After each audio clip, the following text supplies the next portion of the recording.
when your entire career is watching individuals die, like in critical care, emergency care, it changes it changes you. It changes you. And we're seeing that MDMA research has really become prolific, but unfortunately it's following on the heels of misinformation and skewed research. And Rick is saying, I'm not going to stop until we have MDMA back into mainstream medicine. But it seems like the good drugs have started an opioid epidemic, and the bad drugs have led to healing PTSD and other mental illnesses, so maybe we need to take a look at this.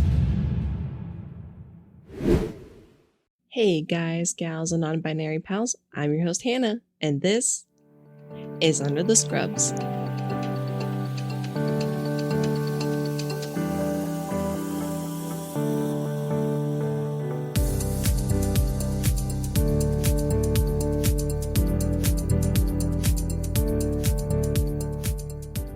All right, we are talking about MDMA today, or Ecstasy. It's the rave drug of choice. I remember my sister telling me a little bit about it, like we were in college, and she said that doing MDMA was like taking an ice cream scoop out of your brain. But now with like actually, like research into it and stuff like that, one, that's fake news, but also two, call me Baskin Robbins then, baby, because that drug about to be scooping my brain. I'm totally kidding. I'm actually terrified to try anything. Weed was like a big jump when I was in college. I told myself like I would never get old. I'd always be cool. I'd always be going out on the weekends and like smoking weed. And then I didn't follow through with that. I like going to bed on time. I like my smutty little romance books and sleepy time tea. And I like being at home. Younger me would bully older me for sure. This week is also the start of a new job. Your girl's going to be an office baddie as a supervisor.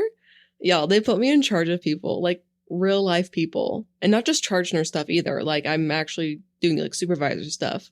Y'all, that's crazy. I'm also sending off my application to NP school.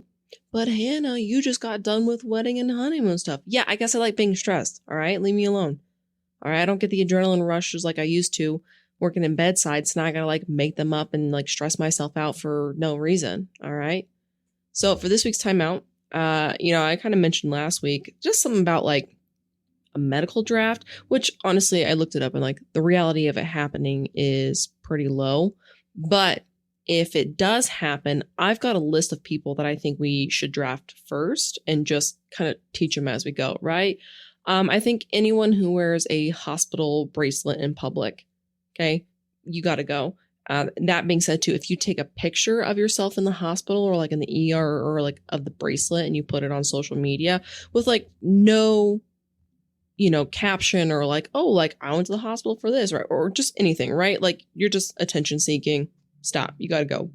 If you come into the ER with any kind of medical issue that's been going on longer than, say, 4 days, you got to go too. If you are someone that you walk into a room and you have to tell people and nobody asked that you're a nurse, right? Or that you have to like flex your nurse, or like if you walk into your family member's hospital room and have to tell everybody that you're a nurse, you got to go. That being said too, if you make your entire personality, your whole identity as being a nurse, like chill kitten, okay? It's just a job. It's just a career. If you're not an animal person, first of all, I want to see your basement. I've got a theory going on. I want evidence to support that. But I also think you should go too. If you have the balls to say shit online, but not in real life, you gonna learn today, you're gonna get drafted. If you bitch about immigrants, but then you also did a 23andMe, drafted. If you park a motorcycle in a normal car spot, so then I almost hit it thinking I got a nice parking spot, you can go park that thing at your nearest recruitment center. Any coffee barista who has never offered my dog a pup cup, and I either had to ask or you said no, enjoy the Middle East. If you are pro-life but pro-death penalty, that math ain't mathin'. If you post vague cryptic messages like it's 2013 still, you should go be drafted. If you try to correct me in the middle of a report about how I pronounced a medication, you can pronounce these nuts in the Middle East. Okay. And that's actually a real thing. And it's called tall man lettering, right? You know, like the medications, and they've got like random words that are capitalized. This nurse told me once, she's like, that's what you need to put the emphasis on. And I'm like, no, it's called tall man lettering. And so I figured for that certain nurse, because I'm thinking about her, I thought I would just tell you tall man lettering, Google, is to be able to differentiate between similar sounding or looking drug names, reducing risk of errors. So suck on that. Also, if you can't take a joke like you take a dick, you need to soften up, sweetheart, and you can do that in the draft. And I only say that because obviously a lot of these I'm joking about, also kind of like low-key being serious, but I feel like sometimes people get butthurt, so I just want to tell you, it's a joke. Chill. That being said, we're going to jump into it. And so for this week's resources, it's still, How to Change Your Mind by Michael Pollan, but I also looked into PubMed, Holt Law, and the Journal of Psychiatric Research. So MDMA was kind of found by Sasha Sulgan. He was a chemist, and he had a colleague and a confidant, Paul Daly, who really helps carry his legacy today. And MDMA has different mechanisms of action than other psychedelic drugs. So LSD, psilocybin, and mescaline turn on serotonin 2A receptors, and that is thought to be the main seat of psychedelic effects.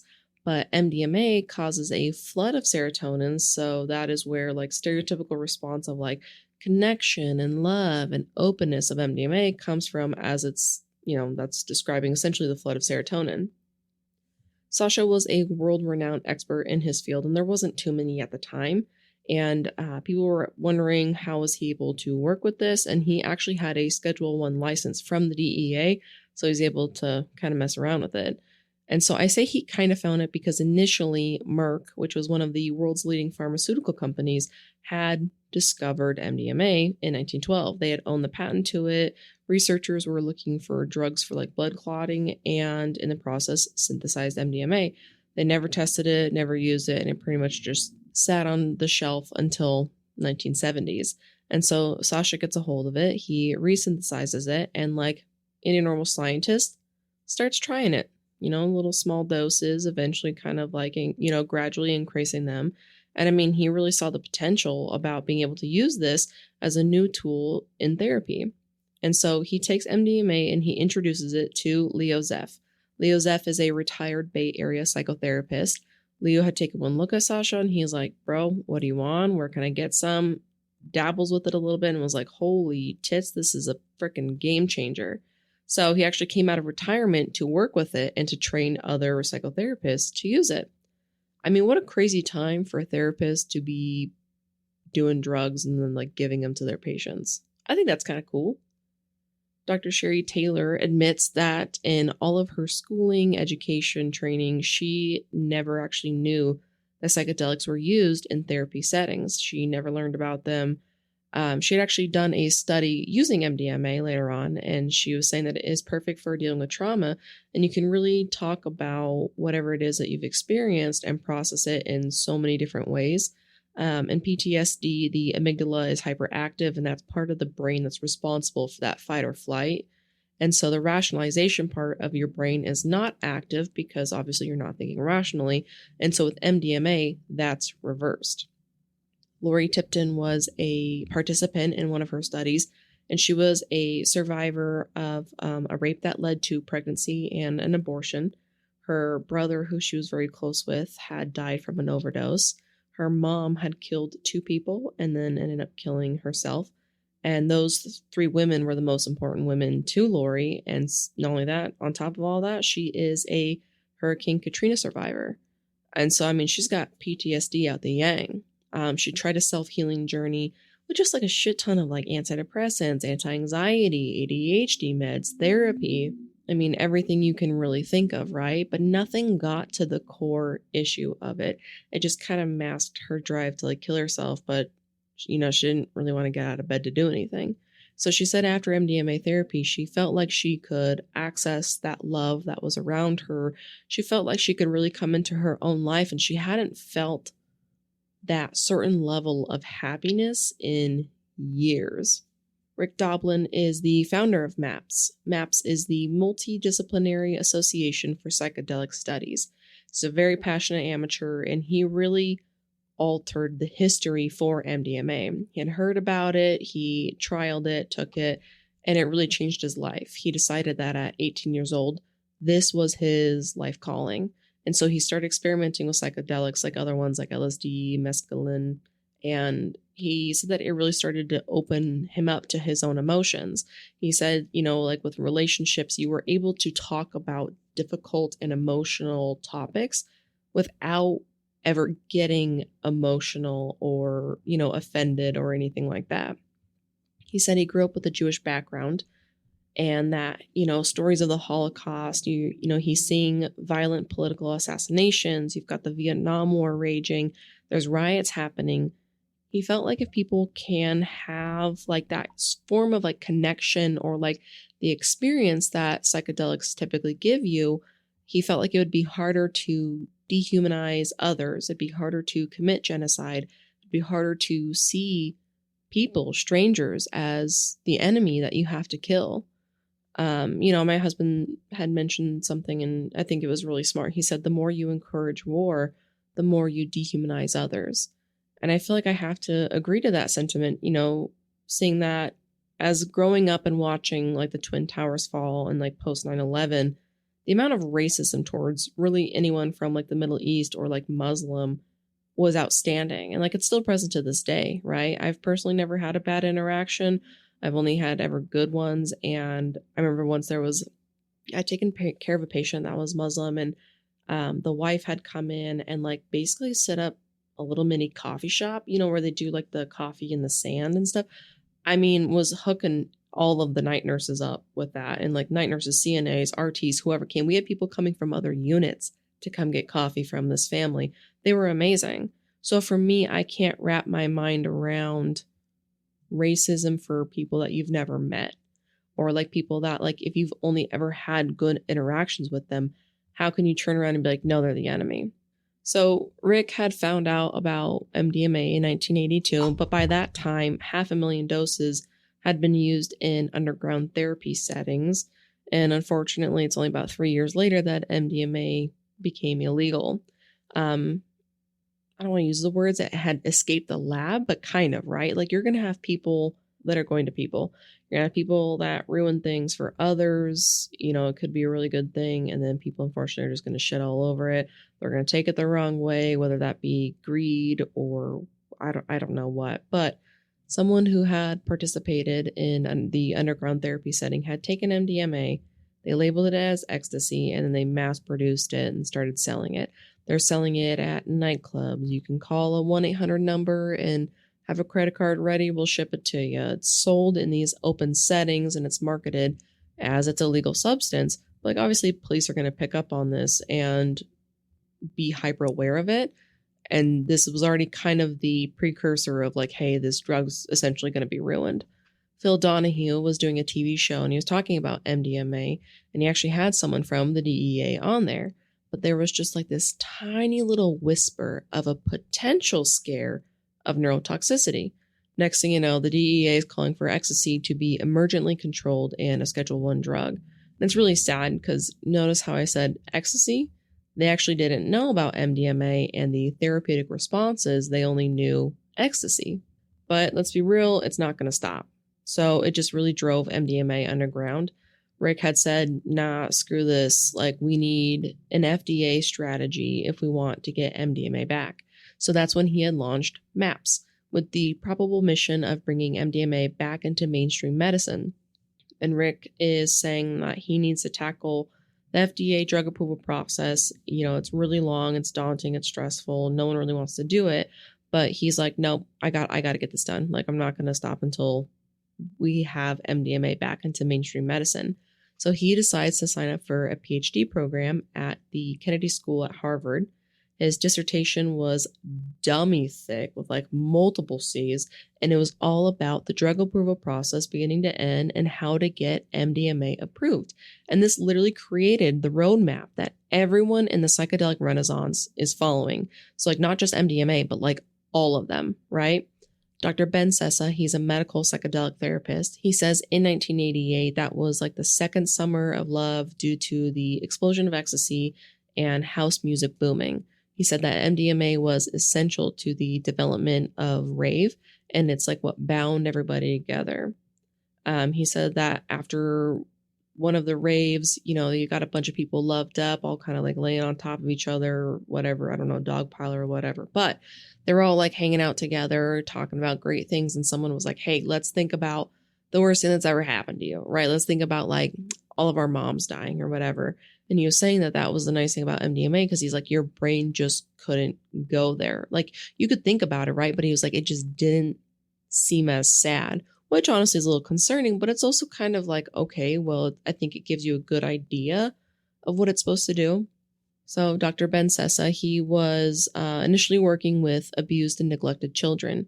He had said that the general public had, so much empathy and compassion and sentimentality for these abused and neglected children. But by the time those kids have grown up and they're in their 20s, 30s, they're addicted to alcohol and or drugs, suddenly the public turns on them, and it's like they've forgotten the developmental roots of these addictions. So he had moved from children into adult addiction, and he felt like it was like the kids from the past that he had taken care of had grown up. So he says with a lot of addictions, and particularly alcohol, trauma is kind of underpinned, but no one had ever actually done an addiction study with MDMA. So he goes on to develop the world's first MDMA addiction study. He said MDMA has similar effects as psychedelics, but at a much lower level. It allows you to think about old narratives with new eyes. He says that it increases sense of positive mood, euphoria, reduction of anxiety and depression, which is a really valuable part of psychotherapy. He said that MDMA increases oxytocin, which is a hormone that is released from the brains of like breastfeeding mothers, which really nurtures that sense of connectivity and empathy. He said another mechanism is the amphetamine part of the molecule, and that has a speeding up or a motivating aspect that really helps the patient engage in therapy. And we're seeing that MDMA research has really become prolific, but unfortunately it's following on the heels of misinformation and skewed research. So in 2001, there was a woman that was getting like these scans of her brain, right? She had gotten one on MTV and she had gotten one on Oprah. And these images had been graphically manipulated to say that she's got all of like these big, massive holes all around her brain, all throughout the brain, okay? If you've got holes that big and all over, and I've seen the picture, there's no way. I can tell you right now, you would not be alive, okay? That's just not going to happen. There was a researcher out of Johns Hopkins Hospital in Baltimore, and he said ecstasy destroys brain cells and it's highly neurotoxic. Well, an analysis of one of the primates in the study showed that they'd actually been giving the primate meth instead of MDMA. And now those are two different drugs, am I right? So in 2003, that study was actually retractive and it was a massive scandal, but let's be real, the damage is already done. Now, what else does this sound like? Maybe how vaccines cause autism. And then, the journal that had the study, it was so flawed that they ended up pulling it back. And then that same researcher tried to do it again, and then it was retracted again. And I'd like to highlight again, that is why misinformation is bad. No bueno. Cativo. Yeah, multiple languages, bro. I Googled it. So in 2000, Michael Mithofer, he had met with Rick, and he was like, yo, I'm a psychiatrist with an expertise in PTSD. Let me in. Both Rick and Michael formed an important collaboration in MDMA therapy, and actually Michael and his wife were both into psychiatry. They got DEA permission in March 2004 to run MDMA-assisted therapy. A couple months later, they enrolled their first participant in the first phase second trial, which is like the first time you give a drug to people that actually have the diagnosis to test treatment and safety in that population. So you're actually able to work with people who have not responded to therapy and medicines, and they've dealt with chronic PTSD. Now, there was a 2022 survey that found nearly 30% of healthcare workers reported PTSD symptoms during and after the pandemic. RNs were particularly vulnerable due to the close involvement with patients. PTSD in healthcare workers increase burnout and impair the ability to make decisions and care for patients, and it increases your likelihood of errors in a high-stake environment. There's an article in PubMed that they did a meta-analysis looking at the prevalence and possible factors associated with PTSD among healthcare workers during the pandemic. 34% of the 117,143 participants in various studies had PTSD symptoms, and about 14% had severe PTSD symptoms. The introduction of the COVID vaccine associated with a sharp decline in prevalence of PTSD, but the new virus variants were associated with a small increases in PTSD rates. And so MDMA, it's not a magic pill, right? That's going to cure us all. I mean, life's got difficulties all the time. We can't just run to drugs every time shit gets a little rocky. But this is something that could help somebody get out of bed in the morning, be present in their family's lives, help them sleep, actually function as a human being and really change their life. One of Michael's participants in his study was a veteran, and he talked about, how growing up there was abuse in the household. He had joined the military and was deployed to Iraq in 2005, 2006, and that the base he was at was pretty much mortared on the daily. He came home and he said he was more scared of loud noises at home than he was over in Iraq. He recalls there was one 4th of July that he sat in a closet in full body armor, shaking and just absolutely freaking out over the sound of fireworks. And he didn't know why it was so much scarier than being bombed in, real life back in Iraq. He said that he had struggled with suicidal thoughts for 8 years, but after the study and having only done 3 doses total of MDMA, those thoughts never came back. And he said that he was just kind of waiting. He kind of assumed that this was going to be a temporary fix, but they never did. He says that it saved his life and that now his son has a present father instead of a folded flag. He says that the only difference in his story versus a million of vets is that he did MDMA. He said, I was raised in the 80s and the 90s with the DARE program, but it seems like the good drugs have started an opioid epidemic and the bad drugs have led to healing PTSD and other mental illnesses, so maybe we need to take a look at this. Sarko Gregorian is a police lieutenant at Winthrop Police Department, and he's actually a MAPS therapist trainee. He says, when you start at a police department, you usually start with a patrol officer, and you come in every day at the start of your shift and you read reports to kind of get a sense of what's going on in the community. And he just noticed how much human suffering is present in day-to-day life every single day. But we're not really doing anything with that information. And like I said, life is difficult. You just can't run to a drug every single time. But why not try to address some of this suffering? Right? He says that there's a new mindset that's being taught in the police department. It's called labeled guardianship. He says what's at stake is people's lives and people's families. He's noticed an uptick in stress in police personnel. And he says that there's more police officers dying right now by their own hand, by their own firearm, than there are officers being killed by others.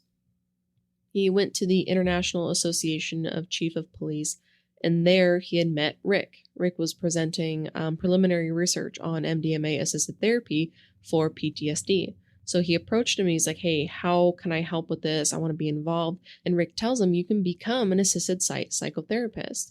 Probably the first active police officer to do so, but he actually also participated in MDMA therapy. So that way he can fully understand where patients go to and where they come back from. And he even sits up in his, when they do his little clip of him actually doing the MDMA, he sets up and he's like, there's no way that this can only be good for PTSD. There has to be more, because the progress that you're seeing in a few hours typically takes somebody a few years to kind of develop that. Rick Doblin has a 35-year quest to get MDMA approved as a drug and therapy, and he's nearing success. Phase 3 is the last big phase, large-scale trials, and those are starting to come back, and they're showing really promising results.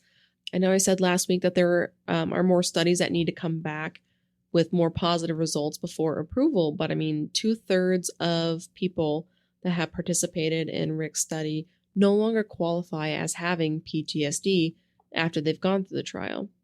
NIH funds most medical research in this country, but Rick actually raised the millions for his trials, all from philanthropists. He says he plans to become a psychedelic therapist as soon as MDMA is approved by the FDA.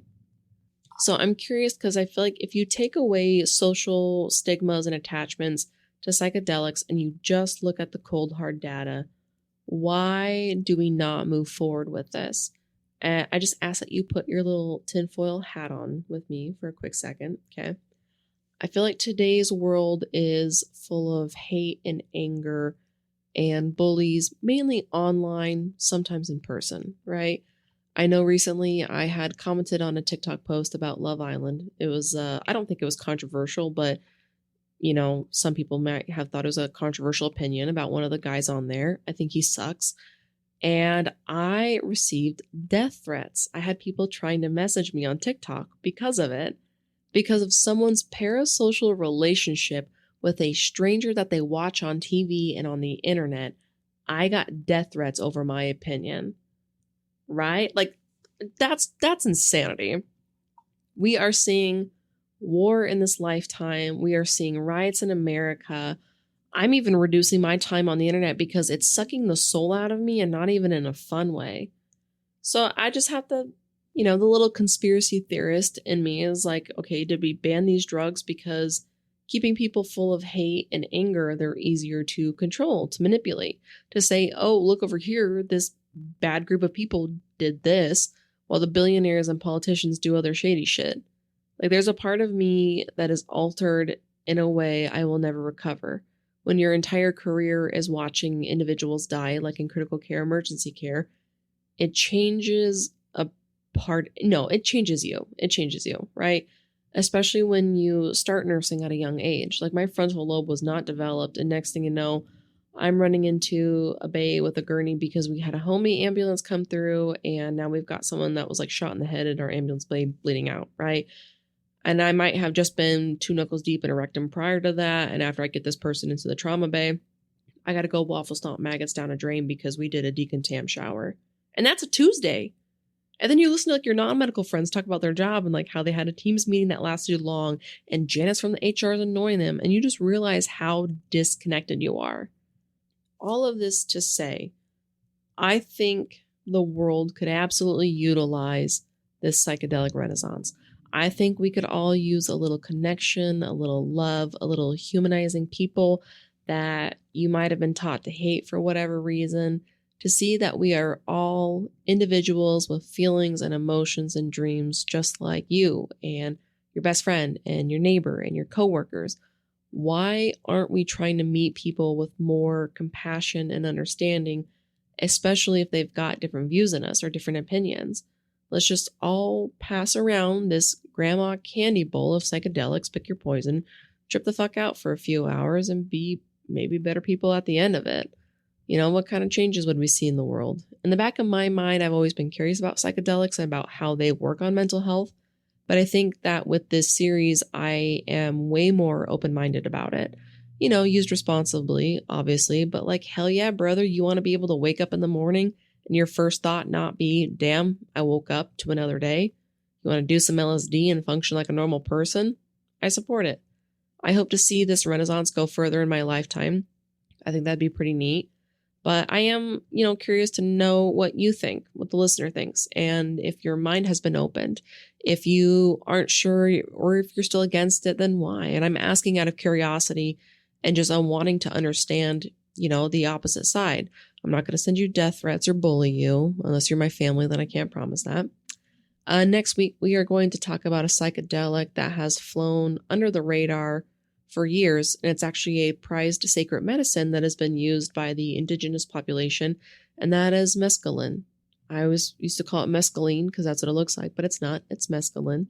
So make sure to join me next Tuesday. And I don't know why I didn't add this in like earlier, but if you or anyone you know struggles, you know, mentally, there is a line that you can reach out to. It's the suicide hotline 988.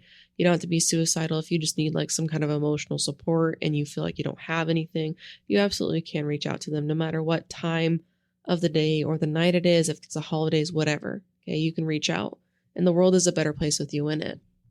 So make sure to subscribe Tell your friends, family, fellow nerds, fellow healthcare friends. I think the mescaline is probably, I think it's the last one in the psychedelic series, so I'll let you know for sure. But I will talk to you guys next Tuesday. Okay, love you. Bye.